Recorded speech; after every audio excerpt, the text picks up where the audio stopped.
నదీ జలాల హక్కుల కోసం కేంద్రంలోని బీజేపీ ప్రభుత్వంపై నిరంతరం ఒత్తిడి తీసుకొస్తామని ముఖ్యమంత్రి రేవంత్ రెడ్డి స్పష్టం చేశారు. బనకచెర్ల ప్రాజెక్టుకు కేవలం కామా మాత్రమే పడిందని, ఫుల్ స్టాప్ కాదని వ్యాఖ్యానించారు. నదీ జలాలను అడ్డుపెట్టుకుని పునరుజ్జీవనం పొందేందుకు బీఆర్ఎస్ ప్రయత్నిస్తోందని ధ్వజమెత్తారు. కేసీఆర్ను కాపాడే ప్రయత్నంలో కిషన్ రెడ్డి ప్రధాన పాత్ర పోషిస్తున్నారన్నారు. వ్యక్తిగత పరిచయాల కోసం రాష్ట్ర ప్రయోజనాలను పణంగా పెడబోతున్న రేవంత్ రెడ్డి చంద్రబాబు నాయుడు తెలంగాణ ప్రాజెక్టులకు అభ్యంతరం చెప్పకుండా సహకరించాలి కదా అని వ్యాఖ్యానించారు. ఆంధ్రప్రదేశ్ గోదావరి బనకచెర్ల ప్రాజెక్టు ప్రతిపాదనను పర్యావరణ నిపుణుల కమిటీ వెనక్కి పంపిన వేళ అందుకు రాష్ట్ర ప్రభుత్వం చేసిన కృషిని నీటిపారుదల శాఖ మంత్రి ఉత్తమ్ కుమార్ రెడ్డి ప్రజాభవన్ వేదికగా ప్రజాప్రతినిధులు, రాజకీయ నేతలకు ప్రజెంటేషన్ ద్వారా వివరించారు. ఈ కార్యక్రమానికి సీఎం రేవంత్ రెడ్డి, ఉప ముఖ్యమంత్రి భట్టి విక్రమార్క, మంత్రులు, ఇతర ప్రజాప్రతినిధులు హాజరయ్యారు. కాంగ్రెస్ ఇచ్చిన అలుసు వల్లే చంద్రబాబు నాయుడు గోదావరి జలాలు తరలించిపోతున్నారని, బీఆర్ఎస్ నేతలు అబద్దాలు ప్రచారం చేస్తున్నారని ముఖ్యమంత్రి రేవంత్ రెడ్డి ధ్వజమెత్తారు. బీఆర్ఎస్ తాపత్రయమంతా నదీ జలాల కోసం కాదని, ఆ పార్టీ పునరుజ్జీవం కోసమేనని ఆరోపించారు. నదీ జలాల విషయంలో కేసీఆర్, హరీష్ రావు నిర్లక్ష్యం, అహంకారంతో తీసుకున్న నిర్ణయాలే తెలంగాణ ప్రజలకు గుదిబండగా మారాయని సీఎం రేవంత్ రెడ్డి ఆక్షేపించారు. ప్రజాప్రతినిధులు గ్రామాన వాస్తవాలు వివరించి బీఆర్ఎస్ దుష్ప్రచారాన్ని తిప్పికొట్టాలని సీఎం రేవంత్ రెడ్డి పిలుపునిచ్చారు. టీఆర్ఎస్ పార్టీ కోసం ఈ రోజు తాపత్రయపడుతున్నారు. ఇది నదుల పునరుజ్జీవనం కోసం చేస్తున్న ప్రయత్నం కాదు. ఆ పార్టీని పునరుజ్జీవింపజేసుకోవడానికి నీళ్ల సెంటిమెంట్ ను వాడుకోవాలి. ఈ నీళ్ల సెంటిమెంటే తిరిగి మళ్ళీ పార్టీని బతికిస్తుంది. దానికి భూతంగా ఆ పక్క రాష్ట్రంలో ఉన్న ముఖ్యమంత్రిని, ఈ రాష్ట్రంలో ఉన్న ప్రభుత్వాన్ని ఒక భూతంగా చిత్రీకరించాలని కుట్రలు ఈ రోజు క్షుద్ర పూజలు చేసినట్టుగా ఆయన ఫామ్ హౌస్ లో కూర్చొని ఒక ఆలోచన చేస్తున్నాడు. ఈ క్షుద్ర పూజలు చేసే ఫామ్ హౌస్ నాయకుడికి ఈ రోజు ఇదొక్కటే జీవనాధారం అని ఆలోచన చేసి మనల్ని బదనాం చేయాలనుకుంటుండు. 2016 నాడే చంద్రశేఖరరావు గారు ఏ రోజైతే ఉమాభారతి గారి దగ్గరికి వెళ్లి 3000 టీఎంసీలు ఉన్నాయని ఈ రాచపుండును మనకు అంటించిండో తెలంగాణకు, అప్పుడే చంద్రబాబు నాయుడు గారు వ్యూహాత్మకంగా దీని సర్వే కోసం ఇమ్మీడియట్ గా 5 కోట్ల రూపాయల సర్వే కోసం ఇచ్చి వ్యాపోస్ కి ఆ రోజు జీవో ఇచ్చి చేసిండు. సో 400 టీఎంసీని ఏ విధంగా అప్ టు ప్రకాశం, నెల్లూరుకి తీసుకెళ్లాలను 2016 నాడే చంద్రబాబు నాయుడు గారు ఉన్నప్పుడు 16 నుంచి 19 వరకు ఏ ఒక్క రోజు ఇది చంద్రబాబు నాయుడు గారిని వ్యతిరేకించలేదు చంద్రశేఖరరావు గారు.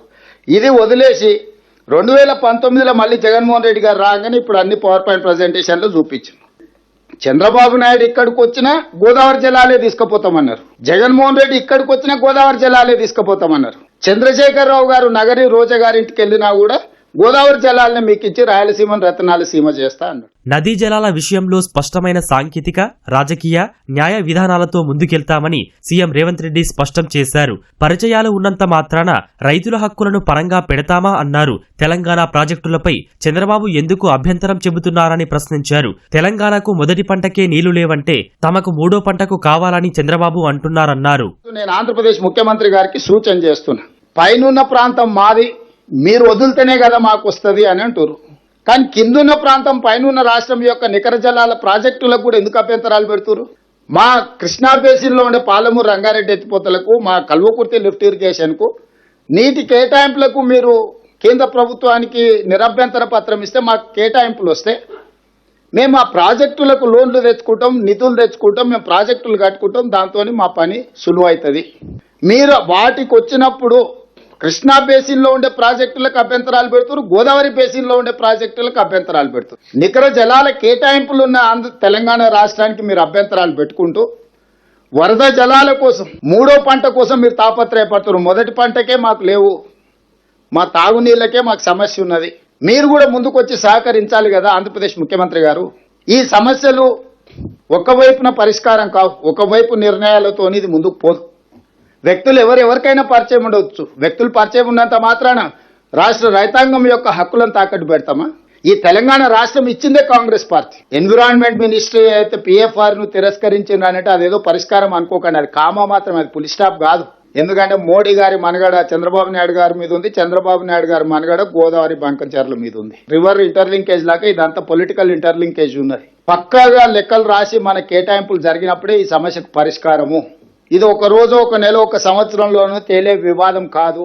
నదీ జలాల వివాదం చర్చలతోనే పరిష్కారం అవుతాయని, ఒకవైపు నిర్ణయాలతో కాదని సీఎం రేవంత్ రెడ్డి అన్నారు. పెద్దన్న పాత్ర పోషించాల్సిన కేంద్ర ప్రభుత్వం 2 రాష్ట్రాల జుట్టు తమ చేతిలో ఉంటుందనే ఉద్దేశంతో వివాదాన్ని పెద్దది చేయాలని చూస్తోందన్నారు. ఏపీలోని కేంద్ర మంత్రులు ఢిల్లీలో కార్యాలయాల చుట్టూ తిరుగుతున్నారని, తెలంగాణ కోసం కిషన్ రెడ్డి ఎందుకు బాధ్యత తీసుకోవడం లేదని సీఎం ప్రశ్నించారు. కిషన్ రెడ్డి బాధ్యతల నుంచి తప్పించుకోకుండా రాష్ట్ర ప్రయోజనాలు కాపాడేందుకు ప్రయత్నించాలని హితవు పలికారు. పెద్దన్న పాత్ర పోషించాల్సిన కేంద్ర ప్రభుత్వము ఒక లిటిగేషన్ క్రియేట్ చేస్తుంది. పరిష్కరిస్తే మా దగ్గర ఎందుకు వస్తారు? ఈ పంచాయతీ ఇట్లుంటేనే ఇద్దరు మా దగ్గరకు వస్తారు కదా, అప్పుడు ఇద్దరు జుట్టు పట్టుకొని ఆడించవచ్చని కేంద్ర ప్రభుత్వం యొక్క విధానం. ఇన్ని మాటలు మాట్లాడే కిషన్ రెడ్డి గారు ఎందుకు ఈ నీటి కేటాయింపులకు సంబంధించి బాధ్యత తీసుకోరు? కేంద్ర మంత్రి కదా ఆయన, union cabinet minister. CR Patil గారికి ఎంత హోదా ఉందో కిషన్ రెడ్డి గారికి కూడా అంతే హోదా ఉంది. బీజేపీ పరోక్షంగా కేసీఆర్ ను బతికించడానికి ఈ రోజు ప్రయత్నం చేస్తున్నారు. దానికి ప్రధాన పాత్ర పోషిస్తున్నది కిషన్ రెడ్డి గారు. కిషన్ రెడ్డి గారు మాట్లాడే ప్రతి మాట కేటీఆర్ ఆఫీస్ నుంచి వచ్చే ప్రెస్ నోటే కిషన్ రెడ్డి గారు మాట్లాడుతుంటారు. నేను ఇది అధికారికంగా ఆరోపణ చేస్తున్న కిషన్ రెడ్డి గారి మీద. సీక్రెట్ ఎందుకు కిషన్ రెడ్డి గారు? నువ్వు నిజంగా ప్రజల పక్షాన తెలంగాణ పక్షాన చెప్పేది ఉంటే మెట్రోకి పోతే అర్బన్ డెవలప్మెంట్ మినిస్టర్ మాకంటే ముందు రోజే పోయి కలిసి వస్తాడు. జలశక్తి మినిస్టర్ దగ్గర మేము అపాయింట్మెంట్ తీసుకుంటే మాకంటే ఒక రోజు ముందు పోయి కలిసి వస్తాడు. ఇది గ్లేరింగ్ గా కనిపిస్తుంది కిషన్ రెడ్డి గారు. మీరు మీకేమనిపిస్తుందో నాకు తెలియదు, కానీ మీరు వ్యవహరిస్తున్న తీరు అనుమానాలు కలిగిస్తుంది. ఈ అనుమానాలను నివృత్తి చేయడమే కాదు, తెలంగాణ ప్రజల అవసరమైన హక్కులను సాధించడానికి మీరు ప్రయత్నం చేయాలి. మీరు మీ బాధ్యత నుంచి తప్పించుకోలేరు. ఈ వివాదాన్ని పెంచి పెద్ద చేస్తే తద్వారా బీఆర్ఎస్ మళ్ళీ బతుకుతే మళ్ళీ మాకేదో రాజకీయంగా ప్రయోజనం ఉంటుంది, కాంగ్రెస్ ను మార్జినలైజ్ చేయొచ్చు అనేది వాళ్ళ ఆలోచన. ఈ రోజు నిజంగా వీళ్ళ తాపత్రయం ఏది? తెలంగాణ నీటి కేటాయింపుల కోసం కాదు, రాజకీయ మనుగడ కోసం వీళ్ళు తాపత్రయపడుతున్నారు. ఇది వ్యూహాత్మకమైన రాజకీయ ఎత్తుగడ. ముఖ్యమంత్రి రేవంత్ రెడ్డి తను స్వయంగా కేంద్రానికి అభ్యంతరాలు వివరించినందుకే బనకచెర్ల ప్రాజెక్టుకు అనుమతులు నిరాకరించారని మంత్రి ఉత్తమ్ స్పష్టం చేశారు.